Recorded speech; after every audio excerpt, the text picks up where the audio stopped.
Welcome back to physics class. आज हम बहुत ही ज़्यादा इम्पोर्टेंट कॉन्सेप्ट पढ़ने वाले हैं जो इलेक्ट्रिक करंट या इलेक्ट्रिसिटी के लिए बहुत ज़्यादा माइलस्टोन है। That is Ohm's law. Ohm's law मतलब साइंटिस्ट के नाम पे रखा गया। ओम बेसिकली नाम जो है उन्होंने दिया। इस लॉ के अकॉर्डिंग जो एक कहता है लोग उसको समझने से पहले फटाफट से जो चीज़ हमने ऑलरेडी सीख रखी है उसको पढ़ते हैं। देखिए, इलेक्ट्रिक करंट कब बनती है? तो आंसर है जब चार्जेस फ्लो करते हैं। ये हमने पढ़ा। चार्जेस कब फ्लो करते हैं या ड्रिफ्ट कब करते हैं?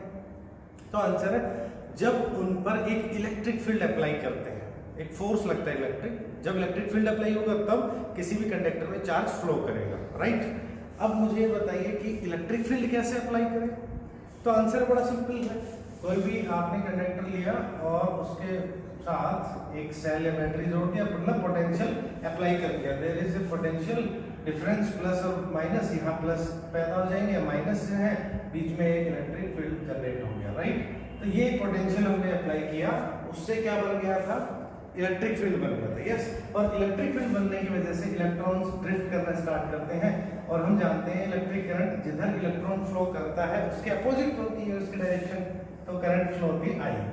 समझ में आ रही है आपको ये बात? तो ये देखिए, आई जो है वो किस पे डिपेंड कर रही है? V पे। देखो बेसिकली हमने ये पढ़ा था कि आई किस पे डिपेंड करता है? ड्रिफ्ट वेलोसिटी पे। ड्रिफ्ट वेलोसिटी किस पे डिपेंड करती है? E पे। और E किस पे डिपेंड करता है? आंसर है VD पे। तो ये सारी चीजें आपस में कनेक्टेड है। जितनी ज्यादा ड्रिफ्ट वेलोसिटी होगी उतनी ही ज्यादा करंट हमें मिलेगी। तो पोटेंशियल, मैं ज्यादा बड़ी बैटरी लगाऊंगा, ज्यादा पोटेंशियल अप्लाई करेंगे तो ज्यादा स्ट्रॉन्ग इलेक्ट्रिक फील्ड बनेगा, और ज्यादा स्ट्रॉन्ग इलेक्ट्रिक फील्ड बनेगा तो जो करंट है वो भी ज्यादा बनेगी। बस बेसिकली यही ओम्स लॉ का स्टेटमेंट है। उन्होंने भी यही कहा कि जब फिजिकल क्वांटिटीज जो है, जो जैसे टेम्परेचर हुआ, प्रेशर हुआ, लेंथ हुआ कंडक्टर का, स्ट्रेस हुआ, मतलब ताप, दाब, ये सब चीजें अगर नियत रहे, ये इनमें कोई बदलाव नहीं हो रहा है, तो जो पोटेंशियल अप्लाइड होता है कंडक्टर पर और जो करंट उसमें फ्लो होती है आपस में प्रोपोर्शनल होते हैं। अभी यही सीखा। जैसी बैटरी अप्लाई करोगे उतनी करंट, बड़ी बैटरी अप्लाई करोगे तो ज्यादा करंट फ्लो करेगी। तो बेसिकली V प्रोपोर्शनल क्या होता है? I, समानुपाती। और इस कांस्टेंट को अगर अपन हटाते हैं that will B IR, R आ जाता है। This R is called resistance. ये समानुपात क्या कहलाता है? समानुपात का जो नियतांक लगाया ये कहलाता है रेसिस्टेंस या प्रतिरोध। तो this is the formula and statement of Ohm's law. Ohm का नियम ये कहता है कि किसी भी चालक पर लगाया गया जो विभव है वो विद्युत धारा के समानुपाती होता है, ठीक है। R रेसिस्टेंस होता है, तो R का फॉर्मूला यहाँ से क्या बन गया? V/I, ठीक है। ये R का फॉर्मूला बन गया रेसिस्टेंस का। इसको हम आगे और पढ़ेंगे इसको थोड़ा सा डिटेल में, रेसिस्टेंस के बारे में। तो ये आपका जो है स्टेटमेंट ये कहलाता है ओम्स लॉ। अब इसमें अगर आप देखना चाहते हैं तो इसका जो बेसिकली यूनिट है, बड़ा फेमस यूनिट है। यूनिट भी क्या रखा गया? ओम। और इसको रिप्रेजेंट करते हैं इस सिंबल से, दैट इज ओम का सिंबल। तो रेसिस्टेंस, इसको अगर मैं एक बार हल्का सा डिफाइन करूं, रेसिस्टेंस किसे कहेंगे अपन? प्रतिरोध। तो देखिए, प्रतिरोध का, रेसिस्टेंस का मतलब होता है किसी चीज में अड़चन आना, है ना, बीच में प्रतिरोध पैदा करना या रोकना। तो जब चार्जेस कंडक्टर में फ्लो करते हैं, आपने देखा ये चार्ज आ रहे हैं, फ्लो कर रहे हैं, तो जैसे एक साथ बहुत सारे लोग एक जगह जाते हैं तो नंबर ऑफ कोलिजन, टक्करें बढ़ती हैं। तो हम लोग क्या करते हैं, वो धीरे आएगा, क्योंकि टक्कर जितनी ज्यादा टक्करें होंगी उतना ज्यादा ही कोलिजन होने की वजह से जो वहां पर रेसिस्टेंस है फ्लो करने का, उसमें बाधा आएगी, वो स्मूथली नहीं हो पाएगा, ढंग से नहीं हो पाएगा। तो ये होता है रेसिस्टेंस, फ्लो में रुकावट पैदा करता है। और फ्लो में रुकावट पैदा करता है तो मतलब करंट के लिए अच्छा है कि नहीं है? तो आंसर नहीं है। करंट फ्लो होने के लिए रेसिस्टेंस कम होना चाहिए किसी भी कंडक्टर का या वायर का। तो दिस इज रेसिस्टेंस। तो ये इसकी यूनिट होगी। अब अगर मैं इसको डिफाइन करना चाहता हूँ कि 1 ओम कितना होता है, क्योंकि कोई भी फिजिकल क्वांटिटी हम बनाना चाहते हैं तो हाउ कैन बी, देखिए 1 ओम को डिफाइन करने के लिए if we applied 1 volt potential, ठीक है, पोटेंशियल कितना अप्लाई किया 1 वोल्ट, और उस पोटेंशियल अप्लाई 1 वोल्ट की बैटरी जैसे ही लगाया, पोटेंशियल अप्लाई किया, उससे उस कंडक्टर में करंट फ्लो हुई 1 एम्पियर। ठीक है, अगर 1 एम्पियर करंट फ्लो हुई, ना उससे ज्यादा ना उससे कम, देन रेजिस्टेंस के फॉर्मूले में वैल्यू पुट करेंगे तो क्या आएगा 1/1 दैट इज 1 ओम। मतलब इसका मतलब ये हुआ, how can be define now, अगर हम if we apply a potential of 1 volt and the current flowing in conductor is 1 ampere, then the resistance of that conductor will be 1 ohm। अर्थात 1 volt का विभव लगाने से अगर उस चालक में 1 एम्पियर विद्युत धारा प्रवाहित होती है तो उस चालक का प्रतिरोध 1 ओम कहलाता है। ओके, और यहाँ से इस वाले रिलेशन से, ओम्स लॉ के स्टेटमेंट से हम जानते हैं या देख सकते हैं V और I दोनों प्रोपोर्शनल है, तो V और I ग्राफ अगर बनाता हूँ that is called VI graph, तो ये कैसा आएगा, that will be straight line because both are perpendicular या समानुपाती हैं।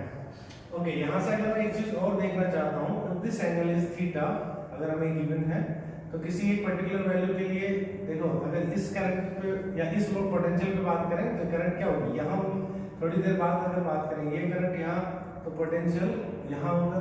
तो अगर मैं बोलता हूँ कि ये I करंट है, ये वाला चेंज, और अगर ये V है, तो we can see that from this triangle this angle also will be theta.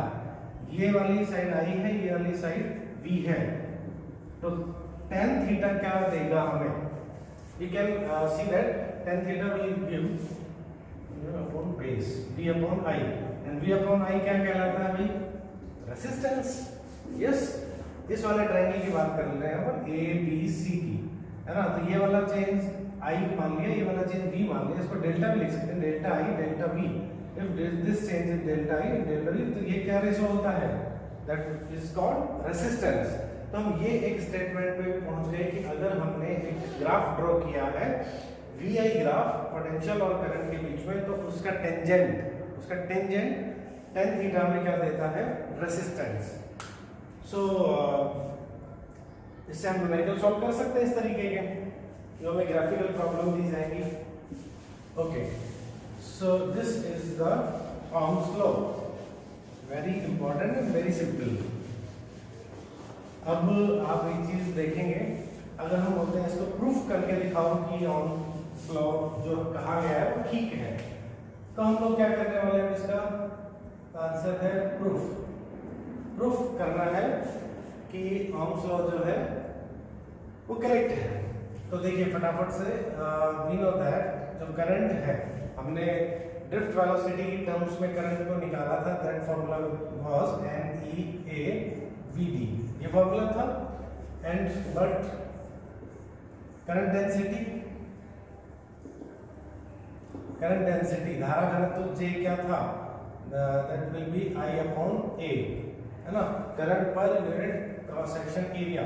तो अगर मैं I की वैल्यू यहाँ पुट करता हूँ, क्या होगा, NEAVD अपॉन A, A से कैंसिल होगा, J is equals to NEVD, but VD की वैल्यू क्या होती है, NE। VD का फॉर्मूला हम जानते हैं, हमने पढ़ा है E upon M into tau, ये ड्रिफ्ट वेलोसिटी का फॉर्मूला हमने ड्राइव किया था।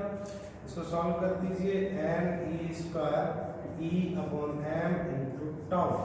ठीक है, what is N, number of electrons per unit volume, what is E, charge of electron, what is capital E, electric field, small m, mass of electron, tau average relaxation time या period.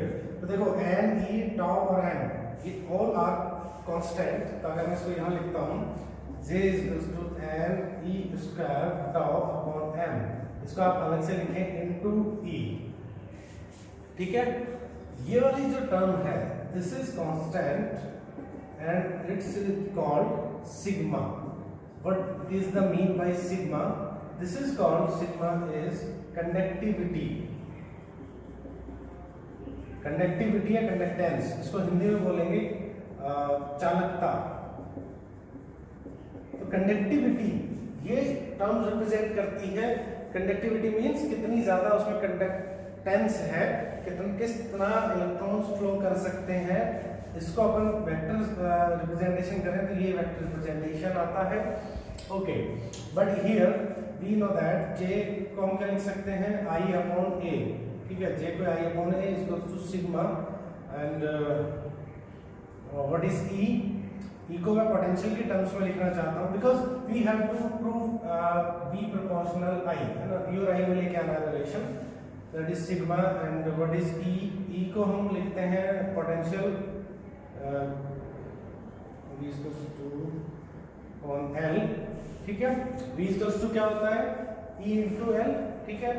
अब e यहाँ bracket में लिख सकते हैं because v equals to क्या होता है e डॉट एल, तो e क्या हो गया v upon L, v upon L लिख सकते हैं। So here v will be i l upon sigma a, but अब एक नई टर्म और आएगी, देखो कंडक्टिविटी अगर सिग्मा है, इसको हम कंडक्टिविटी कहते हैं इस टर्म को, तो इसका उल्टा क्या होगा भाई, कोई कितना अच्छा कंडक्टर है उसका अपोजिट क्या होता है, उतना ही ज्यादा बैड कंडक्टर है इंसुलेटर, तो हम उसको बोलते हैं रेसिस्टिविटी, ठीक है। तो 1 अपॉन सिग्मा, 1 अपॉन सिग्मा, देखो यहाँ 1 अपॉन सिग्मा, सिग्मा नीचे 1 अपॉन सिग्मा को हम बोलेंगे rho, that is called resistivity. Resistivity में कंडक्टिविटी कितना अच्छा कंडक्शन करवा सकते हैं, रेसिस्टिविटी कितना ज्यादा उसका उल्टा अपोज कर सकते हैं, तो दैट इज कॉल्ड रेसिस्टिविटी। सो हम क्या लिख सकते हैं, 1 अपॉन सिग्मा की जगह मैं रो लिख सकता हूँ, V equals to potential equals to rho L upon A into I, I तो है ही, ठीक है, यहाँ 1 अपॉन सिग्मा रो लिख दिया, रो L upon A into I, this is called resistance. Our resistance rho L upon A, it is resistance, and this is called this formula basically V equals to IR हम already पढ़ चुके हैं, V proportional I बताया, तो फिर V proportionate का sign हटाया तो R आया था, this is the value of R, V equals to IR, that is R, और इसको हम बोलते हैं माइक्रोस्कोपिक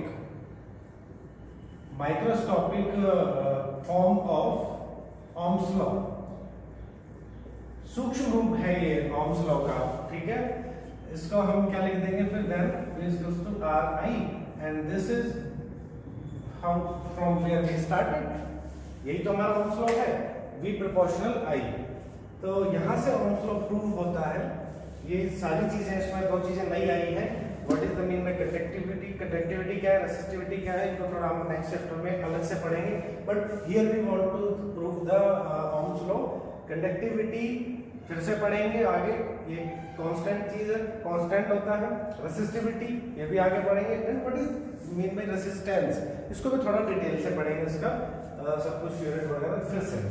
तो ये इस ओम्स लॉ का प्रूफ है। अगली क्लास में हम लोग आगे डिस्कस करेंगे, तब तक के लिए आप लोग स्टडी कीजिए, अवेयर रहिए, थैंक यू।